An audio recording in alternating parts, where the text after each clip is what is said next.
13장 27절에서 24장 9절까지의 말씀입니다. 발락이 발람에게 또 이르되 오라 내가 너를 다른 곳으로 인도하리니 네가 거기서 나를 위하여 그들을 저주하기를 하나님이 혹시 기뻐하시리라 하고 발락이 발람을 인도하여 광야가 내려다 보이는 부올산 꼭대기에 이르니 발람이 발락에게 이르되 나를 위하여 여기 7 제단을 쌓고 거기 수송아지 7마리와 수장 7마리를 준비하소서. 발락이 발람의 말대로 행하여 각 제단에 수송아지와 수양을 드리니라. 발람이 자기가 이스라엘을 축복하는 것을 여호와께서 선히 여기심을 보고 전과 같이 점수를 쓰지 아니하고 그의 낯을 광야로 향하여 눈을 들어 이스라엘이 그 지파대로 천막 친 것을 보는데 그때에 하나님의 영이 그 위에 임하신지라.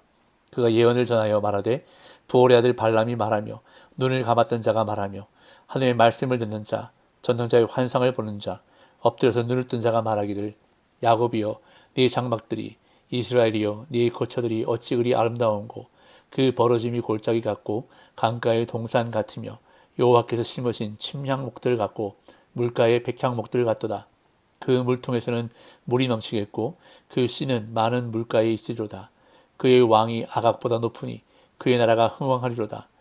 하나님이 그를 애굽에서 인도하여 내셨으니 그 힘이 들소와 같도다. 그의 적국을 삼키고 그들의 뼈를 꺾으며 화살로 쏘아 꿰뚫으리로다. 꿇어앉고 누움이 수사자와 같고 암사자와도 같으니 일으킬 자 누구이랴. 너를 축복하는 자마다 복을 받을 것이요 너를 저주하는 자마다 저주를 받을지로다. 아멘.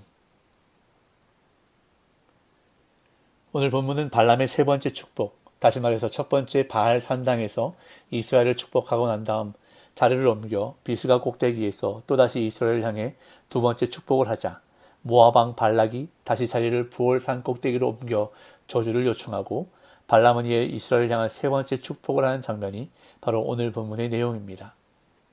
자, 그렇다면 오늘 본문을 통해서 하나님이 우리에게 주시고자 하는 메시지는 무엇일까요?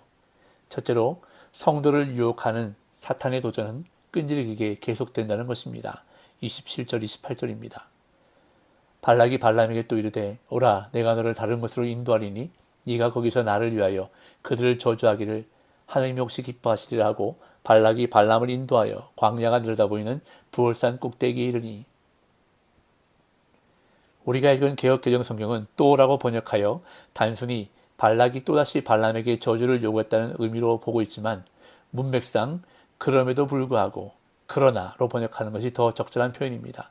그렇게 해서 다시 25절부터 읽어보겠습니다. 발락이 발람에게 이르되 그들을 저주하지도 말고 축복하지도 말라. 발람이 발락에게 대답하여 이르되 내가 당신에게 말하여 이르기를 여호와께서 말씀하신 것은 내가 그대로 하지 않을 수 없다고 하지 아니하더이까. 그럼에도 불구하고 발락이 발람에게 이르되 오라 내가 너를 다른 곳으로 인도하리니 네가 거기서 나를 위하여 그들을 저주하기를 하나님이 혹시 기뻐하시리라 하고 발락이 발람을 인도하여 광야가 내려다보이는 부올산 꼭대기에 이르니. 발람과 발락은 둘 다 하나님께서 이스라엘 백성들에 대한 저주를 금하신다는 사실을 잘 알고 있었습니다. 발락 자신도 발람에게 더 이상 아무 말도 하지 말라고 말했을 정도이고 발람도 여호와께서 말씀하신 것만을 말할 수밖에 없다고 말했습니다. 하지만 발락은 자신의 악한 계획을 버리지 못했습니다. 앞서 그는 2번씩이나 실패를 경험했습니다. 이스라엘을 저주하기 위해서 장소까지 옮겨가며 시도했지만 실패했던 것입니다. 그럼에도 불구하고 발락은 발람에게 또다시 시행할 것을 명하고 있는 것입니다. 끈질기게 자신의 악한 계획을 이루려고 했던 것입니다. 이처럼 성도를 유혹하는 사탄의 도전은 우리가 넘어지고 쓰러질 때까지 끈질기게 계속된다는 사실입니다. 그렇다면 이러한 사탄의 유혹과 시험이 우리를 넘어뜨리려 할 때 넘어지지 않고 이길 수 있는 방법은 무엇일까요?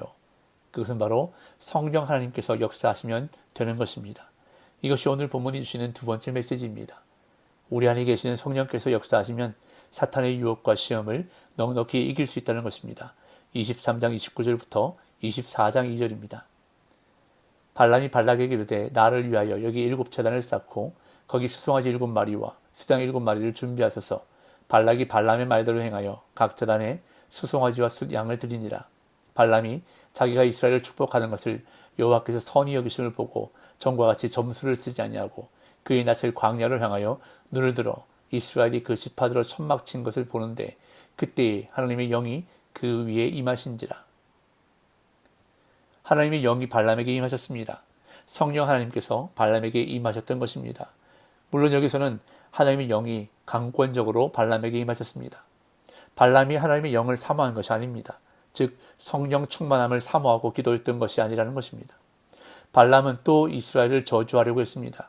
하나님께서 이스라엘에 대한 저주를 금하신다는 사실을 잘 알고 있었고 이미 2번씩이나 그것을 경험했음에도 불구하고 또다시 이스라엘을 저주하려고 시도했던 것입니다. 24장 1절을 제가 쉬운 성경으로 다시 읽어보겠습니다. 발람은 여호와께서 이스라엘에게 복 주시기를 원하신다는 것을 알았습니다. 그래서 발람은 전과 같이 마술을 쓰려 하지 않고 대신 광야 쪽으로 얼굴을 돌렸습니다. 발람은 이미 2차례의 경험을 통하여 자신이 사용했던 마술, 점술이 무기력하고 무가치하다는 것을 알게 되었습니다. 그렇게 해봤자 하나님께서는 분명히 또 이스라엘을 축복하실 것이 분명했습니다. 그래서 이번에는 다른 방법을 사용합니다. 하나님의 말씀을 기다리는 것이 아니라 자신이 직접 이스라엘을 향해서 저주하려고 했던 것입니다. 마치 하나님의 말씀을 받는 것처럼 하면서 자기의 의지대로 이스라엘을 저주하기로 작정한 것입니다. 앞서 2차례에서는 발락이 제단을 쌓으면 발람은 따로 가서 하나님의 말씀을 듣는 방법을 사용했습니다. 하지만 이번에는 따로 가지 않고 이스라엘이 진을 치고 있는 광야 쪽으로 얼굴만 돌린 채 저주를 하려고 했던 것입니다. 이 하나님께서 이것을 아시고 하나님의 영이 직접 발람에게 임하셨던 것입니다. 그러자 어떠한 일이 벌어지게 됩니까? 또다시 발람의 입에서는 저주가 아닌 축복이 나오게 됩니다. 3절에서 9절입니다. 그가 예언을 전하여 말하되 부올의 아들 발람이 말하며 눈을 감았던 자가 말하며 하나님의 말씀을 듣는 자, 전능자의 환상을 보는 자, 엎드려서 눈을 뜬 자가 말하기를 야곱이여 네 장막들이 이스라엘이여 네 거처들이 어찌 그리 아름다운고 그 벌어짐이 골짜기 같고 강가의 동산 같으며 여호와께서 심으신 침향목들 같고 물가의 백향목들 같도다. 그 물통에서는 물이 넘치겠고 그 씨는 많은 물가에 있으리로다. 그의 왕이 아각보다 높으니 그의 나라가 흥왕하리로다. 하나님이 그를 애굽에서 인도하여 내셨으니 그 힘이 들소와 같도다. 그의 적국을 삼키고 그들의 뼈를 꺾으며 화살로 쏘아 꿰뚫으로다. 꿇어앉고 누움이 수사자와 같고 암사자와도 같으니 일으킬 자 누구이랴. 너를 축복하는 자마다 복을 받을 것이요 너를 저주하는 자마다 저주를 받을지로다. 이스라엘을 향한 이 축복이 오늘 저와 여러분들의 축복이 되기를 간절히 소망합니다. 발람에게 하나님의 영이 임하자 어떠한 일이 났습니까? 발람의 눈이 열리게 되고 하나님의 말씀을 듣게 되었습니다. 발람이 하나님의 이상을 보게 되었던 것입니다. 3절 4절을 다시 보겠습니다. 그가 예언을 전하여 말하되 부올의 아들 발람이 말하며 눈을 감았던 자가 말하며 하나님의 말씀을 듣는 자, 전능자의 환상을 보는 자, 엎드려서 눈을 뜬 자가 말하기를. 발람은 자신에 대해 눈을 감았던 자가 말하며 엎드려서 눈을 뜬 자가 말한다고 표현하였습니다. 이것은 그냥 눈을 뜨고 감는 모습을 말하는 것이 아니라 전에는 육신의 눈이 열린 반면에 영의 눈이 감겼던 발람이 이제는 영의 눈이 열리고 육의 눈이 감긴 상태를 노래한 것입니다. 다시 말해 하나님의 영이 발람에게 임한 순간에 그의 육신의 눈은 감기고 영의 눈이 열리게 된 것입니다. 이스라엘을 저주하기 위해 발람의 육신적인 눈이 바라본 것은 분명히 광야였습니다. 본문 1절에서 발람의 얼굴이 향한 곳을 광야라고 분명히 밝히고 있습니다. 광야는 사람이 살기 어려운 땅입니다. 거친 불모지입니다. 황량하고 메마른 곳이고 척박한 땅입니다. 어려움과 고통이 있는 곳입니다. 지금 그곳에 이스라엘 백성들이 진을 치고 있고 발람이 그것을 바라보고 있는 것입니다. 그런데 놀라운 것은 바로 이것을 바라보며 예언하고 있는 발람의 눈에 그 땅이 황량하고 메마른 광야가 아니라 아름답고 풍요로운 땅으로 바뀌어 보였던 것입니다.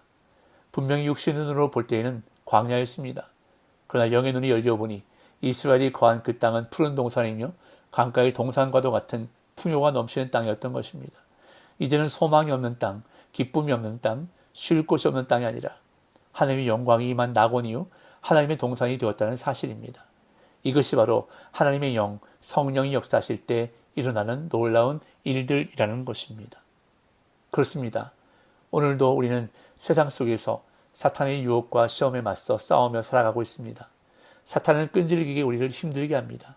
환난으로, 근심으로, 교만과 유혹으로 우리를 넘어지게 하려고 합니다. 이러할 때에 세상적인 눈으로 보면 그리스도인의 삶이 광야같이 힘들고 초라할 수밖에 없습니다. 하지만 영적인 눈으로 바라볼 때 성도의 삶은 영광의 삶이요 축복의 삶이라는 것입니다. 성령 하나님께서 역사하실 때 우리의 영안이 열리는 것입니다. 성령 충만할 때 고난보다 더 크신 하나님을 볼 수 있는 것입니다. 그래서 스가랴 4장 6절과 7절에서 이렇게 말씀하고 있습니다. 제가 읽겠습니다. 만군의 여호와께서 말씀하시되 이는 힘으로 되지 아니하며 능력으로 되지 아니하고 오직 나의 영으로 되느니라. 근사한 네가 무엇이냐? 네가 수룹바벨 앞에서 평지가 되리라. 오늘 저와 여러분들 삶에도 성령 하나님께서 역사하시기를 간절히 소망합니다. 그리하므로 우리의 영안이 열려 고난보다 문제보다 더 크신 하나님을 볼 수 있는 은혜가 있으시기를 예수님의 이름으로 축복합니다.